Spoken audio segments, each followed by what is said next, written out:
Good morning to all of you. Today I am taking you science class, chapter 7, and the topic is environment. Chapter name is things around us. Today we will discuss what is the environment, what is the settlers, and what is the components of the environment. And in previous video of this chapter we will discuss the living and non-living things. What is the differentiate between living things and non-living things? What have their features, living and non-living things? So let's continue to the environment. Actually, environment is consist of two factors. First is biotic factors and second is non-biotic factors. Biotic factors means those things are living, they are also including biotic factors. मतलब जो environment है हमारा वो दो component से मिलकर के बना हुआ होता है. एक होता है बायोटिक फैक्टर और एक होता है non biotic factor. Non biotic factor, biotic factors, bio means होता है लिविंग. क्या होता है? लिविंग. और नॉन बायोटिक फैक्टर है तो क्या हो जाएगा? Non living. तो हो जाएगा नॉन लिविंग. तो बायोटिक फैक्टर्स में जो लिविंग थिंग्स होती हैं वो आती हैं, एनिमल्स आते हैं, प्लांट्स आते हैं, ऑर्गेनिज्म आते हैं, डिकम्पोजर आते हैं, स्कैवेंजर्स आते हैं. ठीक है, जो भी टाइप्स होते हैं, प्रोड्यूसर्स, कंज्यूमर्स, हेर्बिवोरस, कार्निवोरस, ओमनिवोरस, ये सभी किसमें आते हैं? बायोटिक फैक्टर्स में आते हैं. नॉन बायोटिक फैक्टर्स में क्या आएंगे? नॉन बायोटिक फैक्टर्स मतलब ऑल लिविंग थिंग्स जो है वो बायोटिक फैक्टर्स में आते हैं. और नॉन लिविंग थिंग्स जो होते हैं जैसे टेम्परेचर हो गया, हीट हो गई, सॉइल हो गई, ठीक है, ये सभी क्या है? ये आएंगे नॉन बायोटिक फैक्टर्स में, क्योंकि ये लिविंग थिंग्स नहीं है. तो all living things depends on their surroundings for the food, bears and settlers. जितने भी लिविंग थिंग्स हैं वो अपने आसपास डिपेंड रहते हैं या अपने आसपास की चीज़ों पे डिपेंड रहते हैं. किसके लिए? घर के लिए, होम के लिए, हाउस के लिए, कहाँ रहेंगे. दूसरा है इसको सेटलर्स बोलते हैं, क्या पहनेंगे और क्या खाएंगे. ठीक है, तो ये क्या है? ये इन्वायरमेंट है. All that surrounds living things and affect their growth and development. अब जो सराउंडिंग्स होते हैं, जो सराउंडिंग्स हैं, जो हमारे आसपास जो चारों तरफ पाए जाते हैं, वो डिपेंड करता है कि हमारी ग्रोथ कैसी होगी, हमारा डेवलपमेंट कैसा होगा. अगर फैक्टर्स अच्छे हैं तो क्या होगा? चीज़ें अच्छी होगी. जैसे सपोज करिए कोई सोसाइटी है, किसी मोहल्ले में आप रहते हो, मोहल्ला क्या है आपका? अच्छा है, वहाँ पे अच्छे लोग रहते हैं, ठीक है, उनका नेचर अच्छा है, उनका बिहेवियर अच्छा है, तो क्या है? आप भी वैसा ही सीखोगे. ठीक है. और अगर किसी खराब सोसाइटी में रहते हो, खराब मोहल्ले में रहते हो, क्या है? वो सुबह उठते ही क्या है? नमस्कार, गुड मॉर्निंग की जगह गालियाँ देना शुरू करते हैं, मारना शुरू करते हैं. तो वो भी क्या है? आपके वो नेचर में आ जाएगा, वो आपके हैबिट में आ जाएगा. ठीक है, तो यही चीज़ें हैं कि जैसा एनवायरनमेंट होता है वैसे ही एनिमल्स की, प्लांट्स की, जो भी लिविंग थिंग्स होती हैं उनकी ग्रोथ होती है, उनका डेवलपमेंट होता है. तो बायोटिक फैक्टर्स में बता दिया क्या बायोटिक फैक्टर्स हैं, क्या नॉन बायोटिक फैक्टर्स हैं. प्लांट्स, एनिमल्स, स्कैवेंजर्स, डिकम्पोजर्स, ये सभी क्या है? बायोटिक फैक्टर्स हैं. तो हम डिस्कशन करेंगे बायोटिक फैक्टर्स में. प्लांट्स, जो फर्स्ट बायोटिक फैक्टर्स हैं वो प्लांट्स हैं. अब प्लांट्स क्या है? प्लांट्स, जितने भी प्लांट्स होते हैं वो सब क्या होते हैं? ऑटोट्रॉफ होते हैं. क्या होते हैं? ऑटोट्रॉफ होते हैं. ठीक है, क्यों? क्योंकि ये खुद से फूड का फॉर्मेशन करते हैं. फूड फॉर्मेशन जो है ये खुद से करते हैं, फूड खुद से बनाते हैं. ठीक है, क्यों भाई? इनके पास क्या ऐसी स्पेशलिटी है, ये फूड खुद से बनाते हैं क्योंकि जो इनकी ग्रीन लीव्स होती हैं, ग्रीन लीव्स में क्या पाया जाता है? क्लोरोफिल पाया जाता है.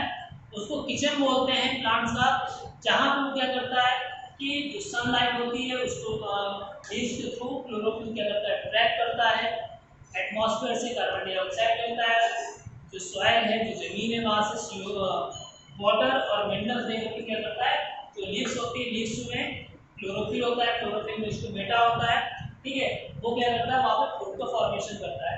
इसीलिए जो भी प्लांट्स है वो सभी क्या होते हैं, ऑटोट्रॉफिक होते हैं, ऑटोट्रॉफ्स होते हैं, ये खुद से फूड क्या करते हैं, फॉर्मेशन करते हैं। तो अब ये क्या है, ये बायोटिक फैक्टर्स है। फोटोसिंथेसिस रिएक्शन क्या है, फोटोसिंथेसिस प्रोसेस क्या है कि in the presence of the sunlight plants trap the sunlight, absorb the CO2 from the atmosphere and absorb the water and minerals from the soil and make a food in the leaves. So it is called a photosynthesis. ये क्या है, ये photosynthesis है। Animals, and depending upon the nutrition, animals depending upon the nutrition, animals divided in 3 or 4 types. First is herbivorous, second is carnivorous, omnivorous, decomposers and scavengers. These are the mode of the nutrition, कैसे वो भोजन खाते हैं, कैसे वो भोजन करते हैं, ऑब्टेन करते हैं। प्रोड्यूसर्स क्या है, प्रोड्यूसर्स तो आपके क्या हो गए, ये ऑटोट्रॉफ हो गए, ग्रीन प्लांट्स आपके क्या हो गए, प्रोड्यूसर्स हो गए। जो हर्बीवोरस होते हैं, हर्बीवोरस होते हैं वो अपना जो फूड मटेरियल्स ऑब्टेन करते हैं वो प्लांट से ऑब्टेन करते हैं। ग्रासेस खाएंगे, प्लांट की लीव्स खाएंगे, प्लांट्स के जो बार्क होते हैं वो खाएंगे, फ्रूट्स खाएंगे, वो हर्बीवोरस है। जैसे गोट हुआ, काऊ हुआ, ठीक है, बफेलोज हुई, ये सभी क्या है, सीप, ये सभी क्या है, हर्बीवोरस है, क्योंकि ये क्या करते हैं, सिर्फ ये प्लांट्स जो है उनको खाते हैं। कार्निवोरस क्या है कि जो हर्बीवोरस को खाते हैं, जो क्या करते हैं, इसको खाते हैं, जिस कार्निवोरस क्या है, जिस हर्बीवोरस से अपना वो फूड मटेरियल ऑब्टेन करते हैं, भाई वो हर्बीवोरस को खाएंगे तो क्या कहलाएंगे, वो कार्निवोरस कहलाएंगे। ठीक है, जैसे आपका लॉयन हो गया, ठीक है, ये क्या है, ये क्या है, कार्निवोरस है। क्यों, क्योंकि किसका शिकार करता है, ये हमेशा डियर को करेगा, ये हमेशा सीप को करेगा, ये काऊ को करेगा। ठीक है, तो ये क्या है, मतलब ये मीट खाने वाले होते हैं, ये नॉन वेजिटेरियन होते हैं। ठीक है, हमेशा इनको मीट पसंद रहता है। फिर ओमनीवोरस क्या है, जो अगर उसको हर्बीवोरस से भी फूड ऑब्टेन हो रहा है, उसको भी खा ले रहा है, वो प्लांट्स खाएगा, जो फ्रूट्स है वो खाएगा, वेजिटेबल्स खाएगा, लीव्स खाएगा, और अगर उसको क्या है, मीट मिल रहा है, ठीक है, फ्लैश मिल रहा है किसी की बॉडी का, तो उसको भी क्या करेगा, वो खाएगा, तो वो क्या हो गया, वो ओमनीवोरस हो गया।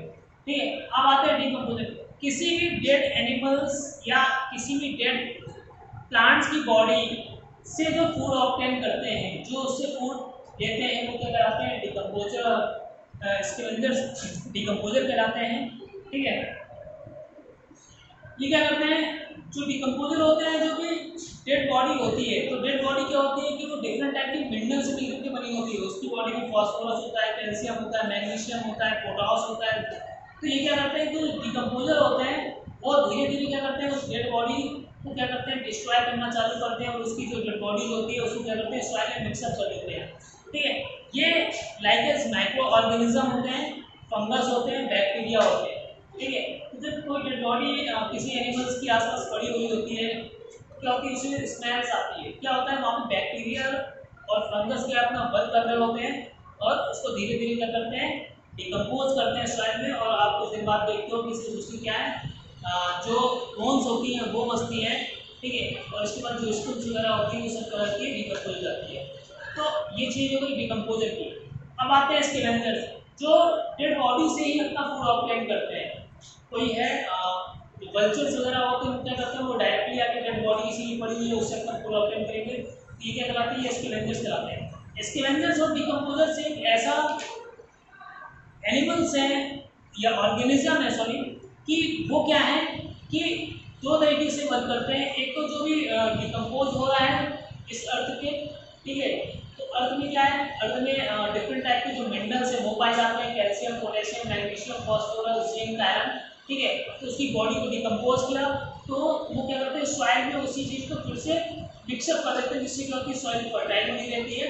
दूसरी चीज़ है कि ये क्लीनिंग का मतलब, जो मतलब हमारा इन्वायरमेंट है वहाँ पे साफ सफाई का जो वर्क करते हैं, जिसमें बिल्कुल मान के चलिए कि टेंडर ले रखा है इन्वायरमेंट की साफ सफाई का, वो सिर्फ दो ही ऑर्गेनिज्म है, एक डिकम्पोजर्स आते हैं और एक क्या आते हैं, दूसरे स्कैवेंजर्स आते हैं। पूरा टेंडर इन्हीं के पास है कि इन्वायरमेंट को कैसे साफ और सुथरा रखना है।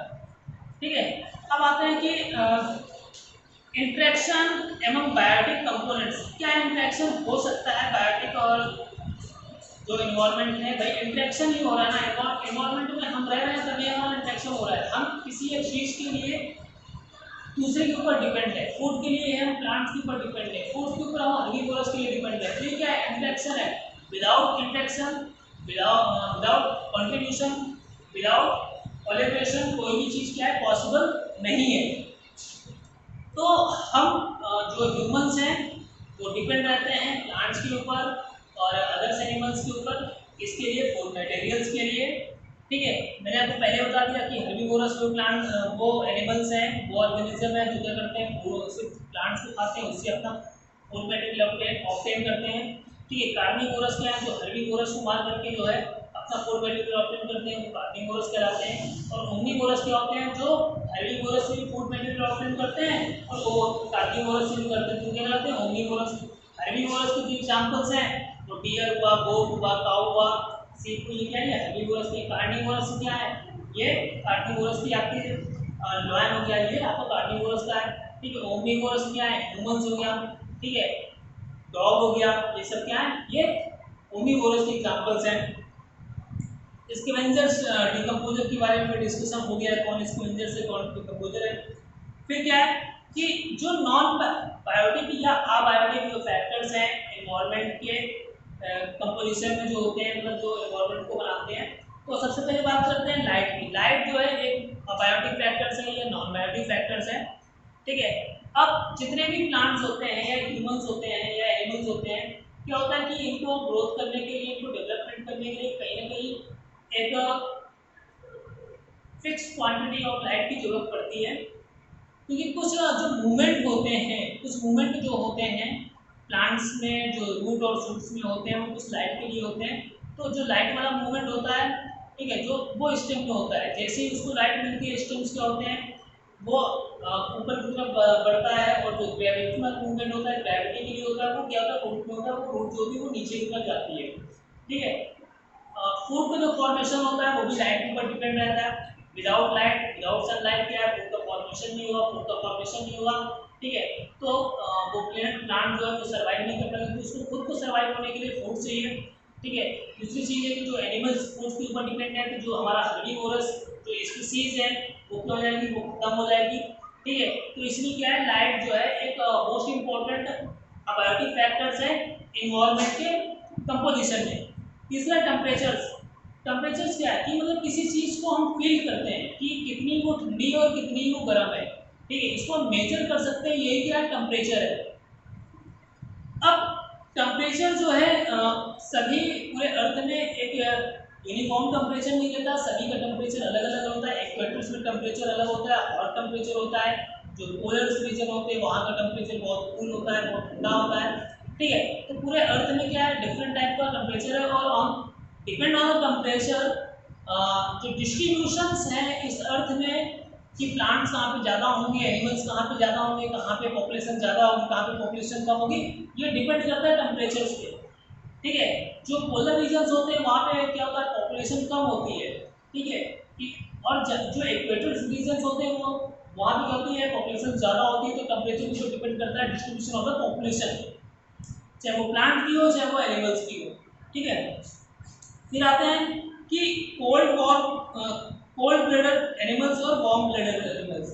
जो एनिमल्स अपनी बॉडी का जो टेम्परेचर है वो एटमॉस्फेयर टेम्परेचर के अकॉर्डिंग चेंज कर सके, वो क्या कहलाते हैं? कोल्ड ब्लडेड एनिमल्स कहलाते हैं।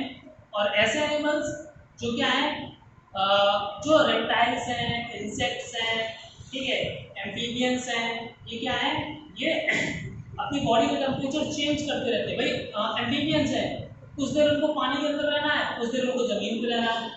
ठीक है, तो जैसे ही वो पानी के अंदर जाते हैं तो अपनी बॉडी की टेम्परेचर पानी की अकॉर्डिंग चेंज कर लेते हैं। जैसे ही वो जमीन पे आते हैं तो इस एनवायरनमेंट के अकॉर्डिंग अपनी बॉडी का टेम्परेचर चेंज कर लेते हैं। तो जो अपनी बॉडी का टेम्परेचर एनवायरनमेंट के अकॉर्डिंग चेंज करते हैं वो क्या कहलाते हैं? कोल्ड ब्लडेड एनिमल कहलाते हैं। और जो अपनी बॉडी का टेम्परेचर एनवायरनमेंट के अकॉर्डिंग चेंज नहीं करते हैं, ठीक है, उनका टेम्परेचर वैसे ही फिक्स रहता है, चाहे एटमॉस्फेयर टेम्परेचर कुछ भी हो जाए, तो क्या कहलाते हैं? वो वार्म ब्लडेड एनिमल्स कहलाते हैं। जैसे मैमल्स होते हैं, बर्ड होते हैं, ठीक है, अब ह्यूमंस का जो टेम्परेचर है वो एक फिक्स टेम्परेचर, उसकी बॉडी का टेम्परेचर इतना होगा ही, चाहे एनवायरमेंट का टेम्परेचर, चाहे अपने जो हमारे आसपास के एरिया जहाँ हम रहते हैं उसका टेम्परेचर कुछ भी हो जाए। एयर, ऑक्सीजन, ये भी क्या है अबायोटिक या नॉन बायोटिक फैक्टर्स हैं। तो जो भी फूड्स का फॉर्मेशन प्लांट्स करते हैं इस अर्थ पे, इस इन्वायरमेंट में ऑक्सीजन और कार्बन डाइऑक्साइड का क्या है बैलेंस होता है। डिफरेंट टाइप की और भी गैसेस पाई जाती है, नियॉन है, आर्गन है, क्रिप्टॉन है, ठीक है। और इसके बाद जो है आपका नाइट्रोजन है, फॉस्फोरस है, सल्फर है, ये सभी गैस के फॉर्म में होते हैं। तो क्या है कि इन सब का बैलेंस बनाने के लिए सबसे पहले क्या होता है कि प्लांट्स होते हैं वो CO2 लेते हैं, ठीक है, फूड बनाते हैं, फिर क्या करते हैं O2 छोड़ते हैं, ठीक है। प्लांट्स रेस्पायरेशन भी करते हैं, तो रेस्पायरेशन में वो ऑक्सीजन लेते हैं और CO2 छोड़ते हैं, ठीक है। तो इस अर्थ में एयर्स का बैलेंस बनाने के लिए ये बहुत जरूरी है, ठीक है। भाई एयर में कार्बन डाइऑक्साइड और ऑक्सीजन नहीं होगी तो फूड क्या है फॉर्मेशन नहीं होगा, फोटोसिंथेसिस रिएक्शन नहीं होगी, ठीक है। और भी अगर पॉइजनस गैसेस हैं जो इंडस्ट्रीज से निकलती हैं, ठीक है। तो इन सबका क्या बैलेंस जो है अर्थ पे बहुत जरूरी है। फिर आते हैं वाटर। वाटर जो है मोस्ट इम्पोर्टेंट अबायोटिक फैक्टर्स है। अब क्या है कि जो 1/3 पार्ट है अर्थ का वो क्या है उसमें वाटर पाया जाता है, ठीक है। और सबसे बड़ा जो लार्जेस्ट इन्वायरमेंट है जो हैबिटेट है वो क्या है वाटर ही। मोस्टली जो एनिमल्स हैं जो ऑर्गेनिज्म हैं, ठीक है, वो वाटर से पाए जाते हैं, क्योंकि जो तो इसलिए क्या है कि वाटर भी इम्पोर्टेंट है। फिर आते हैं सॉइल। सॉइल जो होती है जो अपर लेयर होती है अर्थ क्रस्ट की वो क्या होती है वो सॉइल होती है, ठीक है। सॉइल से भी टाइप्स होते हैं लेयर्स के अकॉर्डिंग। टॉप सॉइल होती है, ठीक है, सब सॉइल होती है, पेरेंटल सॉइल होती है और क्या होती है बेड रॉक्स होती है, ठीक है। अब सॉइल्स का जो फर्टिलाइजेशन होता है जो फर्टाइल होती है उसमें डिफरेंट टाइप के मिनरल्स पाए जाते हैं। मैंने आपको ऑलरेडी बता दिया कैल्शियम, फास्फोरस, जिंक, कोबाल्ट, ये सब चीजें होती हैं, ठीक है। तो सॉइल इरोजन से बचाने के लिए, इसकी फर्टिलिटी को लॉस होने से बचाने के लिए प्लांटिंग करनी चाहिए। अर्थवॉर्म है जो स्नेल्स है वो भी क्या करते हैं वो सॉइल को टर्न आउट करते रहते हैं, जिससे उनकी फर्टिलिटी क्या होती है बढ़ती रहती है, ठीक है। अब मिनरल्स कम हो जाएंगे, सॉइल अनफर्टाइल हो जाएगी, जिससे वहाँ पे प्रॉपर तरीके से प्लांट्स ग्रो नहीं कर पाएंगे, ठीक है। बहुत सारे ऐसे एनिमल्स हैं जो सॉइल्स के अंदर रहते हैं, ठीक है। तो ये क्या है ये एक नॉन बायोटिक फैक्टर है या अबायोटिक फैक्टर है। बायोटिक कम्युनिटी क्या होती है कि मतलब जब बायोटिक फैक्टर्स मिल करके एक कम्युनिटी का क्रिएट करते हैं तो क्या कहलाते हैं वो बायोटिक कम्युनिटी कहलाती है। इनके बीच में क्या होता है इंटर जो होते हैं डिपेंडेंट होते हैं एक दूसरे के ऊपर, क्या होते हैं एक दूसरे के ऊपर इंटर डिपेंडेंट होते हैं और एक दूसरे के ऊपर इंटर रिएक्शंस करते हैं, ठीक है। इंक्लूड्स प्लांट्स, एनिमल और माइक्रो ऑर्गेनिज्म, ये सभी मिलकर क्या बनाएंगे एक बायोटिक कम्युनिटी बनाएंगे। और ये एक दूसरे के प्लांट्स के ऊपर कौन डिपेंड रहता है एनिमल्स रहते हैं, एनिमल्स के ऊपर कौन डिपेंड रहता है डिकम्पोजर्स, स्कैवेंजर्स रहते हैं। तो ये क्या हो गया एक इंटरेक्शन हो गया, इनके बिना एक दूसरे के बिना क्या काम नहीं चल सकता है, ठीक है। तो ये क्या है ये बायोटिक कम्युनिटी है। ये जो चैप्टर है आपका थिंग्स अराउंड अस चैप्टर 7 ये चैप्टर कंप्लीट हो गया। अगर कोई भी क्वेरी है, कोई भी चीज़ समझ में नहीं आ रही है, कोई भी क्वेश्चन पे डाउट है तो क्या तो आप पूछ सकते हैं। नेक्स्ट टॉपिक जो है हमारा वो रहेगा getting to know plants. Plants के बारे में हम कुछ जानेंगे, ठीक है। तो अगर कोई ऐसी क्वेरीज या क्वेश्चन है तो आप जरूर पूछ सकते हैं। तब तक के लिए बाय।